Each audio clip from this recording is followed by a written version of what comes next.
السلام علیکم پیارے بچوں، کیسے ہیں آپ لوگ؟ جی، حضرت موسیٰ علیہ السلام کی پیدائش کا واقعہ تو آپ سن چکے ہیں۔ اب ہم آگے چلتے ہیں۔ حضرت موسیٰ علیہ السلام اب بڑے ہو چکے تھے اور اللہ تعالیٰ نے انہیں علم و حکمت سے نوازا تھا۔ وہ جوان بھی تھے اور طاقتور بھی تھے اور ان میں 10 آدمیوں جتنی طاقت تھی۔ ایک دفعہ آپ دوپہر کو کہیں سے گزر رہے تھے، آپ نے کیا دیکھا کہ 2 آدمی جھگڑ رہے ہیں۔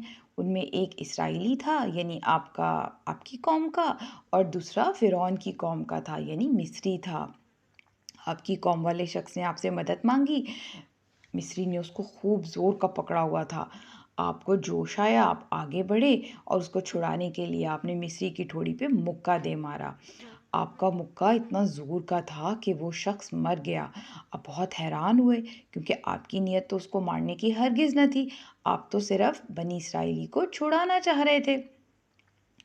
آپ نے فوراً کہا کہ یہ تو شیطانی فعل ہے، یعنی شیطان نے مجھے بے قابو کر دیا اور مکہ مجھ سے اس قدر طاقت سے لگ گیا کہ وہ شخص مر گیا، حالانکہ میں اس کو ہرگز مارنا نہیں چاہتا تھا۔ تو آپ نے فوراً اللہ پاک سے معافی مانگی۔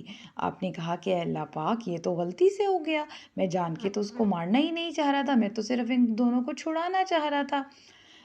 تو اللہ پاک نے آپ کو بخش دیا کیونکہ یہ آپ کی غلطی تھی، گناہ آپ نے جان بوجھ کر نہیں کیا تھا۔ اچھا، آپ ڈر گئے۔ آپ نے کہا کہ بادشاہ تو پہلے ہی میرا دشمن ہے اور بہت سے درباری بھی، کیونکہ بنی اسرائیل کے لوگوں کو تو کوئی پسند نہیں کرتا۔ یہ تو صرف سیدہ آسیہ یعنی کہ جو ملکہ تھیں اور جنہوں نے ان کو پالا تھا، یہ تو صرف ان کی وجہ سے میں محل میں رہ رہا ہوں اور اب تو وہ مجھے نہیں چھوڑیں گے۔ خیر، آپ باہر ہی پھرتے رہے۔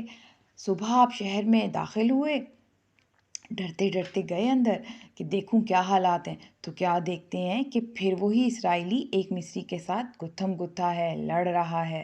آپ سمجھ گئے کہ قصوروار یہ اسرائیلی ہے۔ اب جناب آپ نے اس کو کہا کہ تم بہت جھگڑالو شخص ہو۔ جیسے ہی آپ ان کی طرف بڑھنے لگے، وہ مصری بولا، کیوں، کیا تم کل کی طرح آج مجھے بھی قتل کرنا چاہتے ہو؟ تو آپ سمجھ گئے کہ یہ واقعہ تو پورے شہر میں پھیل چکا ہے۔ اتنے میں ایک شخص دوڑتا ہوا آیا اور آپ کو بتانے لگا کہ سردار آپ کے قتل کا ارادہ کر رہے ہیں، وہ سب آپس میں آپ کے قتل کا مشورہ کر رہے ہیں، تو آپ یہاں سے فوراً چلے جائیں۔ آپ ڈر گئے اور آپ فوراً وہاں سے بھاگ پڑے۔ چلتے چلتے آپ کے جوتے بھی ٹوٹ گئے، آپ ننگے پاؤں چلتے رہے، کھانا تو آپ کے پاس تھا ہی نہیں۔ کبھی آپ درختوں کے پتے کھاتے، کچھ مل جاتا تو وہ کھا پی لیتے، اور ایسے چلتے چلتے آپ حضرت شعیب علیہ السلام کے وطن مدین پہنچے۔ اچھا بچوں، مدین سے آگے ہم انشاءاللہ تعالیٰ اگلی سٹوری میں سنیں گے، اگلی ویڈیو میں۔ تو آج کی سٹوری میں ہمارے لیے کیا لیسن ہے پیارے بچوں؟ لیسن یہ ہے کہ جان بوجھ کے کبھی غلطی نہ کریں، ٹھیک ہے؟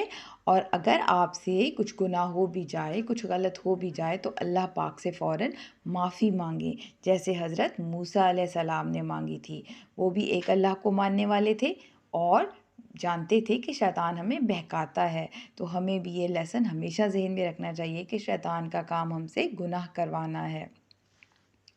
اچھا تو پیارے بچوں، اپنے ماما بابا کا بہت خیال رکھیے گا اور اپنے بہن بھائیوں کا بھی، اور دل لگا کے پڑھیے گا۔ اللہ حافظ۔